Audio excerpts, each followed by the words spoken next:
Shri K M Antony, നമ്മൾ ഏറ്റവും കൂടുതൽ ഈ ദിവസങ്ങളൊക്കെ വെഞ്ഞാറമൂട് കൊലപാതകത്തിന്റെ കൂടുതൽ കാര്യങ്ങൾ അറിഞ്ഞു വരുന്ന ദിവസങ്ങളാണ്. എന്ന് പറഞ്ഞാൽ ഈ പറഞ്ഞ അഫാൻ 2000 രൂപ ഉള്ള തർക്കത്തിൽ തുടങ്ങിയാണ് അമ്മയ്ക്കെതിരെ അക്രമം തുടങ്ങിയത്. അതിനുശേഷമുള്ള കൊലപാതകങ്ങൾ, സാമ്പത്തിക പ്രതിസന്ധി, എന്തുകൊണ്ട് കൊല ചെയ്തു എന്നൊക്കെ അഫാൻ പറയുന്നുണ്ട്. അതിൻ്റെ മോട്ടീവ് എന്തായാലും നമ്മളത് കണ്ടത് എന്താണ് ശ്രീ കെ എം ആന്റണി? അങ്ങേയറ്റം ബ്രൂട്ടലായ കൊലപാതകമാണെന്നുള്ളതാണ്. അവനെ വിശ്വസിച്ച് ഇറങ്ങി വന്ന ഒരു പെൺകുട്ടിയുടെ നെറ്റിയിൽ ഉള്ളത് വലിയൊരു ഹോളാണ്. ഈ പറയുന്ന ഹാമർ കൊണ്ട് അങ്ങേയറ്റം ഇഞ്ചിഞ്ചായി ചതച്ചു കൊന്നു എല്ലാവരെയും, സ്വന്തം അനിയനെ അടക്കം. നമ്മൾ ഈ ദിവസങ്ങൾ കാണുന്ന കൊലപാതകങ്ങളിലൊക്കെ ഒരു കേവല കൊലപാതകം കേവല കൊലപാതകം വാക്ക് ശരിയാണെന്ന് എനിക്കറിയില്ല, ഒരു കൊലയ്ക്ക് വേണ്ടി ഒരു കൊലപാതകം എന്നതിനപ്പുറം അങ്ങേയറ്റം ബ്രൂട്ടലാവുക എന്നുള്ളത് ശീലമാകുന്നുണ്ട്. ഈ പറയുന്ന സിനിമകളിൽ കാണിക്കുന്ന ഈ ബ്രൂട്ടൽ കൊലപാതകങ്ങൾ ഇതിന് സ്വാധീനമാവുന്നില്ല എന്നെങ്ങനെയാണ് പറയാൻ കഴിയുക ശ്രീ കെ എം ആന്റണി? തീർച്ചയായിട്ടും ആശ്മി, അതായത് നമ്മൾ ഈ കാണുന്ന ഇപ്പം മാർക്കോ തുടങ്ങിയുള്ള വയലൻസ് ഉള്ള സിനിമകൾ, അതോടൊപ്പം തന്നെ ഇപ്പം മയക്കുമരുന്നിനെ പ്രൊമോട്ട് ചെയ്യുന്ന ഇടുക്കി ഗോൾഡ്, അതുപോലെ തന്നെ മറിയം വന്ന് വിളക്കൂതി, ഇങ്ങനെയുള്ള സിനിമകൾ, അപ്പം ഇത് ആളുകളിൽ അല്ലെങ്കിൽ പ്രേക്ഷകരിൽ സ്വാധീനം ചെലുത്തുന്നു, അവരെ അനുകരിക്കാനുള്ള പ്രവണത ഉണ്ടാക്കുന്നു എന്നുള്ളത് സത്യം തന്നെയാണ്.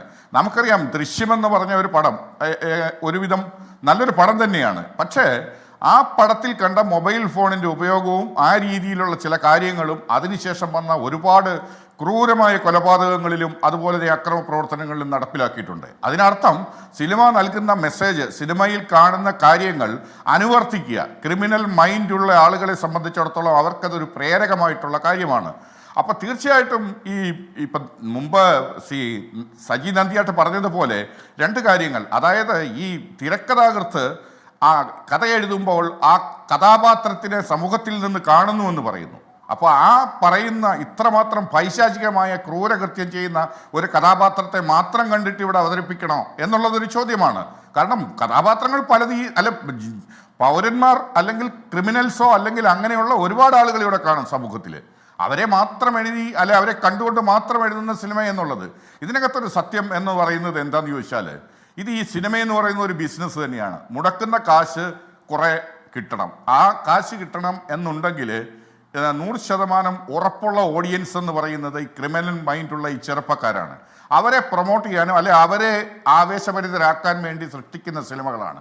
ഒരു പ്രത്യേക ശതമാനം ആളുകൾ അതിനെ ആഗ്രഹിക്കുന്നുണ്ട്. നമ്മുടെ സമൂഹം ആ വഴിയിലേക്ക് പോയി എന്നുള്ളതാണ് ഇതിൽ നിന്ന് മനസ്സിലാക്കേണ്ടത്. സമൂഹത്തിന് എന്താണോ ആവശ്യമുള്ളത്, അല്ലെങ്കിൽ സമൂഹം എന്താണോ സിനിമാ നിർമ്മാതാവിന് ഉറപ്പ് നൽകുന്നത്, അത് തന്നെയാണ് ഇതിലെ സംവിധായകനും അതുപോലെ നിർമ്മാതാവും മറ്റുമൊക്കെ നൽകുന്നത്. അപ്പൊ നമ്മൾ അതിൽ നിന്ന് മാറി നിന്നിട്ട് കാര്യമില്ല. ഇത് എന്തുകൊണ്ടാണ് ഇപ്പം താങ്കൾ ഈ പറഞ്ഞ ഓരോ സിനിമകൾ ഏതെങ്കിലും ഒന്ന് ഫ്ലോപ്പാണോ? അല്ല, ഏതെങ്കിലും ഒന്ന് സാധാരണ ഹിറ്റാണോ? അല്ല, ആവേശമടക്കം മാർക്കോ അടക്കം എല്ലാം സൂപ്പർ ഹിറ്റുകളാണ്. ഈ പറഞ്ഞ കട്ടച്ചോര കൊണ്ട് ജ്യൂസ് അടിക്കും സോഡാ സർബത്ത് എന്ന് പറയുന്ന പാട്ട് ഹിറ്റാട്ടിൽ എത്ര ഇപ്പോഴും ഇല്ലേ? അങ്ങനെ കൊണ്ടുപോകുമ്പോൾ അപ്പോൾ തന്നെ തിയേറ്ററുകാരൻ പോലീസിനെ വിളിക്കണം. പോലീസിനെ വിളിച്ചിട്ട് ഇയാൾ ഇതുപോലെ വന്നിരിക്കുന്നു എന്ന് പറയുമ്പോൾ അയാൾ അത് മനസ്സിലാക്കി കൊടുക്കണം. അവർക്കെന്താ ഇത്രമാത്രം അറിഞ്ഞുകൂടാത്ത? ഒരു സിനിമ കാണാൻ പോകുക എന്ന് പറഞ്ഞാൽ പോസ്റ്റർ കണ്ടിട്ടല്ല നമ്മൾ പോകുന്നത്, അല്ലെങ്കിൽ ഏതെങ്കിലും രീതിയിലുള്ള എന്തെങ്കിലും കണ്ടിട്ടല്ല. സിനിമയെപ്പറ്റി അത്യാവശ്യം മനസ്സിലാക്കിയിട്ട് തന്നെയാണ് സാധാരണ നോർമലായിട്ടുള്ള ആളുകൾ പോകുന്നത്. അതെല്ലാം നമ്മളൊരു സിനിമ ഇറങ്ങുന്നതിന് മുമ്പ് ആ സിനിമ എന്താണെന്നുള്ളത് ഇവിടെയുള്ള എല്ലാ ആളുകളും മനസ്സിലാക്കുന്നുണ്ട്, സിനിമയുമായി ബന്ധപ്പെട്ടോ അല്ലെങ്കിൽ സിനിമ കാണാൻ പോകുന്ന പ്രേക്ഷകർ. അപ്പോൾ അവരൊന്നും ആരും തന്നെ അവരെ അണ്ടർ എസ്റ്റിമേറ്റ് ചെയ്യേണ്ട കാര്യമില്ല. തീർച്ചയായിട്ടും ഇത് ഈ പറഞ്ഞ സെൻസർ ബോർഡിന് മാനദണ്ഡങ്ങളുണ്ട്. പക്ഷെ അത് എത്രമാത്രം ആ ഒരു എലാസ്റ്റിക്കിൻ്റെ രൂപത്തിൽ അത് നീണ്ടു നിൽക്കുന്നു എന്നുള്ളതാണ്. അതാണ് അതിനകത്ത് ഒരു പ്രശ്നം എന്ന് പറയുന്നത്. കാരണം നമ്മുടെ സമൂഹത്തിനെ മൊത്തമായി സിനിമ മാത്രമാണോ ഇതിന് കാരണമെന്ന് ചോദിച്ചാൽ സിനിമ മാത്രമല്ല കാരണം. പക്ഷെ സിനിമ ഇതിലൊരു പ്രധാന കാരണങ്ങളിൽ ഒന്നാണ്. മയക്കുമരുന്നിനെയും അതുപോലെ തന്നെ അക്രമത്തിനെയും, ഇപ്പം ഈ പറഞ്ഞ തിയേറ്ററുകളിൽ ഓടിക്കൊണ്ടിരിക്കുന്ന ആ പടത്തിൽ വയലൻസ് ഉണ്ട്, നല്ല വയലൻസ് തന്നെയാണ്. അത് മയക്കുമരുന്ന് കച്ചവടക്കാരുടെ റിവെഞ്ചാണ്, അല്ലെ അവരുടെ പക അല്ലെങ്കിൽ വൈരാഗ്യം തീർക്കുന്ന ഒരു സിനിമയാണ്. ആത്മഹത്യയും കൊലപാതകങ്ങളും അതുപോലെ ഒരു പിഞ്ചു കുഞ്ഞിൻ്റെ മുമ്പിൽ നിന്ന് അക്രമം നടത്തുന്നു. ഇപ്പം അത് പറഞ്ഞു ഗ്രാഫിക്സിൻ്റെ കാര്യങ്ങളാണ് എന്നാണ് ഈ സെൻസർ ബോർഡ് പറയുന്നത്. അങ്ങനെ ഗ്രാഫിക്സിൻ്റെ പരിപാടിയാണ് എന്നുള്ളത് ഈ കാണുന്ന സാധാരണ പ്രേക്ഷകന് മനസ്സിലാവില്ല. ഇത് ഒറിജിനലായിട്ട് നടക്കുന്നതാണ്, ഈ സിനിമ സാധാരണ നിലയ്ക്ക് ഷൂട്ട് ചെയ്യുന്നതാണ്, അല്ലെ കഥയുടെ അംശം അല്ലെ കഥയുടെ സാരാംശം അങ്ങനെയാണ് എന്നാണ് പ്രേക്ഷകൻ മനസ്സിലാക്കുന്നത്.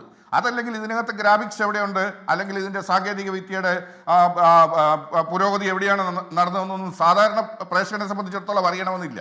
അപ്പൊ ഇതും മൊത്തമായിട്ട് ഇതിനൊരു നിയന്ത്രണം ആവശ്യമാണ് ഈ കാര്യങ്ങളിൽ. സെൻസർ ബോർഡ് ആണെങ്കിലും എന്താണെങ്കിലും ഏത് രീതിയിലും.